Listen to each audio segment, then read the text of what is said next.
And it looks like another modern-day holy war could be brewing in the Middle East after a deadly New Year's Day suicide bombing of a Christian church in Alexandria, Egypt. Now, the bombing left 21 people dead and 80 others injured. Local police are still trying to find those responsible for the deadly attack. Hours after the bombing, anger erupted among the country's Christian community over the government's failure to protect Christians from years of discrimination and violence. Thousands took to the streets of Cairo and clashed with riot police demanding justice for the bombing. While no one has claimed responsibility for the bombing, this attack comes in the wake of repeated threats by al-Qaeda to attack Christians throughout the Middle East. President Obama condemned the bombing, saying, quote, "The perpetrators of this attack were clearly targeting Christian worshipers and have no respect for human life and dignity." And joining me now with reaction from the Foundation for the Defense of Democracies is Cliff May. Cliff, welcome back. Good to see you, Sean. All right, as we look at what happened here and you look at the reaction, is it valid in as much as this has been such an ongoing problem?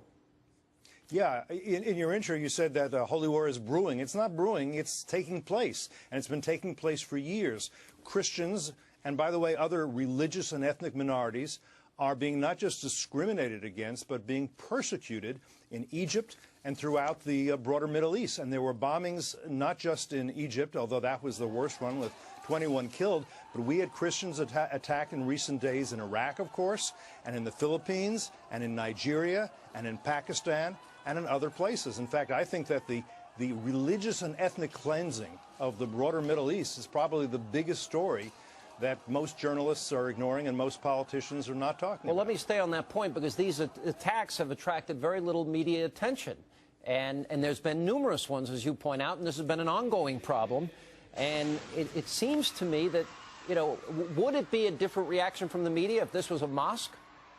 Oh, can you imagine? Can you imagine if some Christian terrorist group or some Jewish or Hindu group had burned down a mosque or sent in a suicide bomber and killed 21? Can you imagine? Look, all you have to do is think about the response to the Danish cartoons that depicted in a satirical way Mohammed, or on any of a number of other such slights or insults going on. Recently, you had in Denmark, you had various terrorists who attempted to attack the newspaper that did it all these years after, and they were being indicted for this. So yes, it's a total double standard. You're both basically saying that there is religious and ethnic cleansing going on in the Muslim world. I am saying it's going on across the Muslim world, and you can think of the different groups, the persecution of the Baha'i in Iran, the Darfurians, who are black Muslims in the Sudan by the Islamist and Arab government there.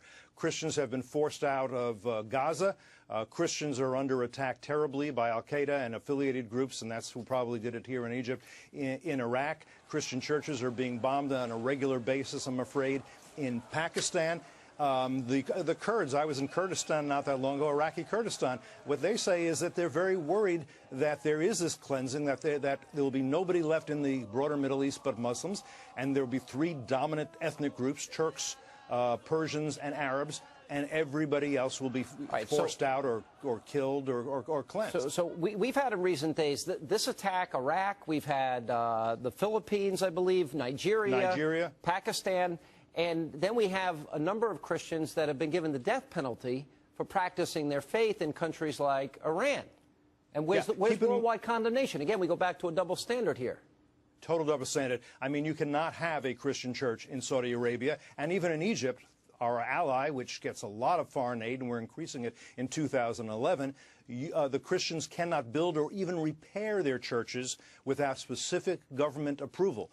And the Coptic Christians are supposed to be protected in this season. And what we believe to be the case from eyewitnesses is that the government forces, the security forces that were to protect them, left 1 hour before the bombing. You know, you brought up Saudi Arabia, and you can't build a Christian church there. Looking at this story through the prism of the 9/11 mosque issue, you know, and I said, all right, well, how about building a Christian church in Mecca? And it is almost with disdain and charges of anti-Muslim bigotry that I would dare to make such a statement that there ought to be some reciprocity, that you can't argue on the one hand that we ought to have a ground zero mosque, but not a Christian church or a Jewish temple in Saudi Arabia. Exactly right, and we're putting no real pressure on these countries, any of them, to begin to show some tolerance and open up their systems. There's something called the Organization of the Islamic Conference. It's the most powerful international organization most people have never heard of. It's based in Saudi Arabia. It has 57 members, most of them Muslim majority, some of them not even Muslim majority. We have an ambassador to the OIC.